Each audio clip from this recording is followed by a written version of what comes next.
ஆலயத்தின் வாசல் வந்தால் அழுகை வருகுதே, ஆனால் மட்டும் அழுது விட்டால் அமைதி பெருகுதே. கண்ணீரை போல காணிக்கை இல்லை, கண்ணீரை போல காணிக்கை இல்லை. கொண்டு பாரும் கடவுளின் மகனே, கண்ணீரின் அர்த்தங்கள் நீதானே. அன்பு நிறைந்த சகோதர சகோதரிகளே, 324ஆம் ஆண்டு உலக மீட்பருக்கு திருத்தந்தை முதலாம் சில்வஸ்டர் அவர்களால் அர்ப்பணிக்கப்பட்ட ஆலயம்தான் லாத்திரன் பெரும் கோயில். கிபி 1-2 நூற்றாண்டுகளில் கிறிஸ்தவர்கள் அதிகமாக துன்புறுத்தப்பட்டார்கள். வேதன கலாபனை மிகுந்திருந்த அந்த காலகட்டத்தில் சித்திரவதைகளுக்கும் கொடுமைகளுக்கும் உள்ளாகி பல்வேறு அச்சுறுத்தல்களை, துன்ப துயரங்களை, சிறையில் அடைபட்டு கிடப்பதை அனுபவித்தார்கள் கிறிஸ்தவர்கள். இதனால் கிறிஸ்தவ மதம் என்பது ஒரு கட்டத்தில் மிகவும் வெறுக்கப்பட்ட ஒரு மதமாக, புறம் தள்ளப்பட்ட ஒரு மதமாக, யார் யாரெல்லாம் கிறிஸ்துவை ஏற்றுக்கொள்ளுகிறார்களோ, கிறிஸ்தவர்களாக இருக்கிறார்களோ அவர்கள் அனைவரையும் மிக மிக கொடுமையாக துன்புறுத்தினார்கள். இங்கும் அங்குமாக பதுங்கி இருந்து, ஒளிந்து கொண்டு, மறைமுகமாக, யாருக்கும் தெரியாத வண்ணமாகத்தான் இந்த கிறிஸ்தவ மறையானது பரப்பப்பட்டது. கிறிஸ்தவ விசுவாசமானது கடைபிடிக்கப்பட்டு வந்தது. இந்த சூழ்நிலையில்தான் ரோமையை ஆட்சி புரிந்து கொண்டிருந்த கான்ஸ்டன்டைன் என்கிற மன்னன் கிறிஸ்தவ மதத்தை ஒரு பொதுவான அங்கீகரிக்கப்பட்ட அரசு மதமாக அறிவிக்கிறான். அந்த அறிவிப்பின் அடையாளமாக தன்னுடைய அரண்மனையை அவன் கோவிலுக்கு அர்ப்பணம் செய்கின்றான், கொடையாக கொடுக்கிறான். முதலில் அங்கீகரிக்கப்பட்டதும் ஆலயம் என்கிற பெயரில் உருவாக்கப்பட்டதுமான இந்த லாத்திரன் பெரும் கோயிலானது கான்ஸ்டன்டைன் மன்னனுடைய அரண்மனை என்பது மிக மிக குறிப்பிடத்தக்கது. இதுவே கிறிஸ்தவர்களுக்கென்று அமைந்த முதல் ஆலயம். பேராலயங்களுக்கெல்லாம் ஒவ்வொரு மறை மாவட்டத்திலும் பேராலயங்கள் இருக்கும். கத்தீட்ரல் பேராலயம் அப்படின்னு நம்ம சொல்லுவோம். நம்முடைய கத்தீட்ரல் எது? நம்முடைய கத்தீட்ரல் பேராலயம் எது? சாந்தோம் கத்தீட்ரல் பேராலயம். இப்படி ஒவ்வொரு மறை மாவட்டத்திலும் ஒரு கத்தீட்ரல் பேராலயங்கள் இருக்கிறது. அந்த கத்தீட்ரல் பேராலயங்களுக்கெல்லாம் ஒரு தாய் ஆலயம் என்றால் அது எந்த ஆலயம்? இந்த நாளில் நாம் சிறப்பித்து கொண்டாடுகின்ற லாத்திரன் பெருங்கோயில். அது இந்த உலகத்தில் இருக்கிற எல்லா ஆலயங்களினுடைய தலைமை ஆலயமாக அறியப்படுகிறது. அந்த ஆலயத்தில்தான் நமது ஆண்டவர் இயேசு கிறிஸ்து ராவுணவு கொண்டாடிய அந்த மேசை வைக்கப்பட்டிருக்கிறது. முதல் திருத்தந்தையான புனித பேதுரு அவர்கள் திருப்பலி நிறைவேற்றிய பலிப்பீடம் அந்த ஆலயத்தில் இருக்கிறது. பல திருத்தந்தையர்கள் அந்த இடத்தில்தான் தங்கியிருக்கிறார்கள், அந்த ஆலயத்தில் தான் தங்கியிருக்கிறார்கள். ஏறக்குறைய 1000 ஆண்டுகள் அந்த பேராலயத்தில் தான் திருத்தந்தையர்கள் எல்லாம் தங்கி வாழ்ந்திருக்கிறார்கள். பல பொது சங்கங்கள், மாமன்றங்கள் அதில் நடந்துள்ளது. திருத்தந்தையர்களை அடக்கம் செய்திருக்கிற ஆலயமாகவே அந்த ஆலயம் இருக்கிறது.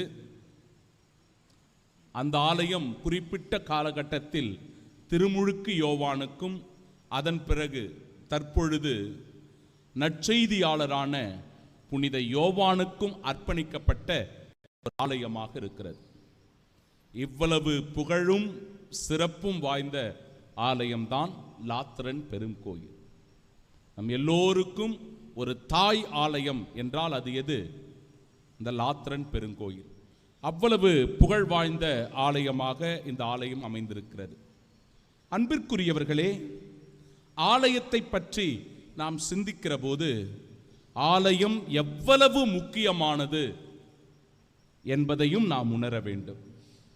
திருப்பாடல் 84 ஆலயத்தினுடைய மிக அற்புதமான வார்த்தைகளை கொண்டு தியானிப்பதற்கான அழைப்பை நமக்கு தருகிறது. திருப்பாடல் 84 அதில் வருகின்ற அந்த 2வது இறைவசனம், என் ஆன்மா கோவில் முற்றங்களுக்காக ஏங்கி தவிக்கின்றது என்கிறது.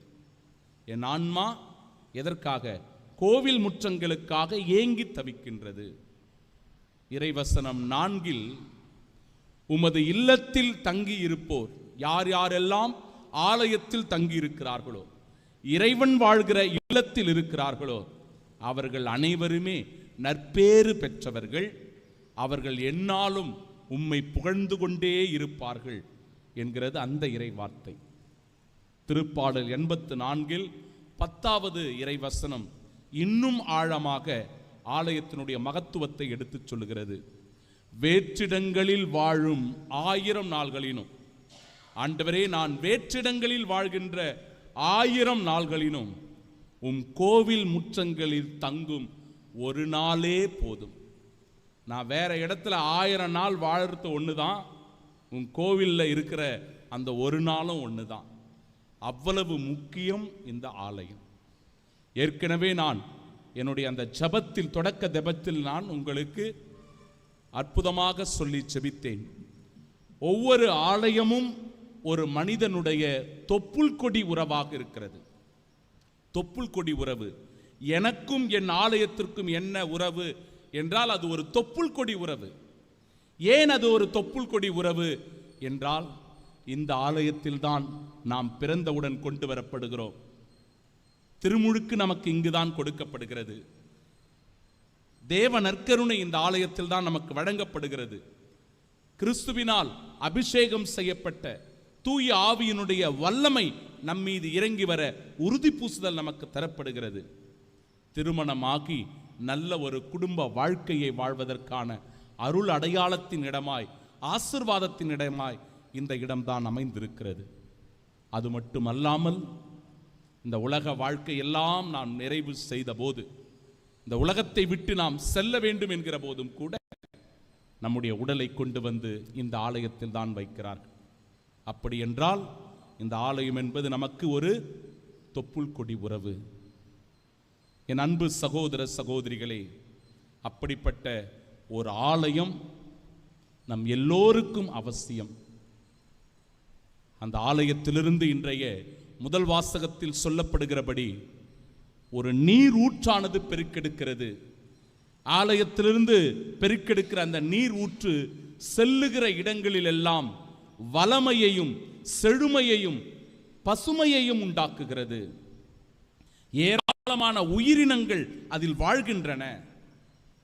இறைவாக்கினர் எசேக்கியேல் அழகாக சொல்லுகிறார், அதனுடைய எந்த மரங்கள் எல்லாம் அந்த நீரூற்றின் அருகில் இருக்கிறதோ அதில் இருக்கின்ற இலைகள் உதிரா, அதில் இருக்கின்ற கனிகள் குறையா.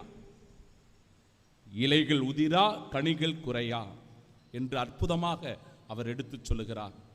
அதனுடைய இலைகள் மருந்தாக பயன்படுகிறது, அதனுடைய கனிகள் உணவாக பயன்படுகிறது என்கிறார். இப்ப யார் யாரெல்லாம் இந்த ஆலயத்திற்குள் வருகிறார்களோ, இந்த ஆலயத்திலிருந்து ஜெபிக்கிறார்களோ, இந்த ஆலயத்திலிருந்து மன்றாடுகிறார்களோ, அபரிவிதமான ஆசீர்வாதமானது அவர்கள் மீது ஊற்றெடுக்கிறது. அந்த நீர் என்பது சகோதர சகோதரிகளே, அது அருளின் நீர், இறை ஆசீர்வாதத்தின் ஊற்றாக இந்த ஆலயத்திலிருந்து பொங்கி வருகின்ற அருள் ஆசீர் நம் மீது தங்குகிற போது எப்படி அந்த மரம் செழித்து வளர்கிறதோ அதுபோல ஒவ்வொரு மனிதரும் செழித்து வளர்கிறார்கள், வளமையோடு வாழ்கிறார்கள், பலன் தருகிறவர்களாக இருக்கிறார்கள். கடவுளுடைய ஆசீரை நிரம்ப பெற்றிருக்கிறார்கள் என்பதை மிக மிக தெளிவுபடுத்துகிறது இன்றைய முதல் வாசகம். இரண்டாம் வாசகம் ஆழமான ஒரு சிந்தனையை நமக்கு வலியுறுத்துகிறது. மிக ஆழமான ஒரு சிந்தனை. இரண்டாம் வாசகம் என்பது ஆலயம் என்பது வெறும் ஒரு கட்டிடம் மட்டும் அல்ல, மாறாக நாம் ஒவ்வொருவருமே ஆலயம் என்கிறது. நாம் ஒவ்வொருவருமே ஆலயம். நாம் ஒவ்வொருவரும் ஆலயம் என்றால் நமக்குள் யார் கடவுள் குடியிருப்பது என்றால் தூய ஆவியானவர் நமக்குள் குடியிருக்கிறார். அதன் வழியாக நாம் ஒருவர் மற்றவரை மதிக்க வேண்டும், ஒருவர் மற்றவரை அன்பு செய்ய வேண்டும். இந்த ஆலயத்தை பரிசுத்தமாய், புனிதமாய், தூய்மையாய் வைத்துக் கொள்ள வேண்டும். அழகாக சொல்லுகிறது இறைவார்த்தை. அமைதி நிறைந்த உள்ளமாக நம் உள்ளம் இருக்க வேண்டும். அதே நிலையில் இன்றைய நாளினுடைய நற்செய்தி வாசகம் நமக்கு எச்சரிக்கையையும் தருகிறது. நல்லா கவனிக்கணும் என்னுடைய வார்த்தைகளை. ஒவ்வொன்றும் ஒவ்வொரு சிந்தனைகளை தருகிறது. நற்செய்தி வாசகம் எதை கொடுக்கிறது? எச்சரிக்கையை தருகிறது. என்னுடைய ஆலயத்தை, என்னுடைய இல்லத்தை நீங்கள் கல்வர் குகையாக மாற்றிவிடக்கூடாது, சந்தையாக மாற்றிவிடக்கூடாது, மிகுந்த கவனம் வேண்டும், எச்சரிக்கை வேண்டும் என்று சொல்லி பாடம் புகட்டுகிறார் நமது ஆண்டவர் இயேசு கிறிஸ்து. அன்புமிக்க சகோதர சகோதரிகளே, ஆண்டவர் இயேசு கிறிஸ்து சாட்டை எடுத்து அந்த எருசலேம் ஆலயத்தில் ஆடு மாடுகளையும் புறா விற்போரையும் நாணயம் மாற்றுவோரையும் விரட்டி அடிக்கிறார் என்றால், இன்றைக்கு நம்மீதும் அந்த சாட்டையானது சுழற்றப்படுகிறது. நம்மீதும் அந்த சாட்டை சுழற்றப்படுகிறது. எப்பொழுதெல்லாம் சுயநல விரும்பிகளாக இருக்கிறோமோ அந்த சாட்டையின் அடி நம்மீதும் படுகிறது. எப்பொழுதெல்லாம் ஆலயத்தில் ஆணவத்தோடும் அகங்காரத்தோடும் நடந்து கொள்ளுகிறோமோ அந்த சாட்டையடி நம்மீதும் விழுகிறது. எப்பொழுதெல்லாம் இந்த ஆலயத்தில் ஆதாயத்தை தேடுகிறோமோ சாட்டையடி நம்மீதும் விழுகிறது. எப்பொழுதெல்லாம் இந்த ஆலயத்தில் திருடுவதற்கு முயற்சி செய்கிறோமோ அப்பொழுது அந்த சாட்டையடி நம்மீதும் விழுகிறது.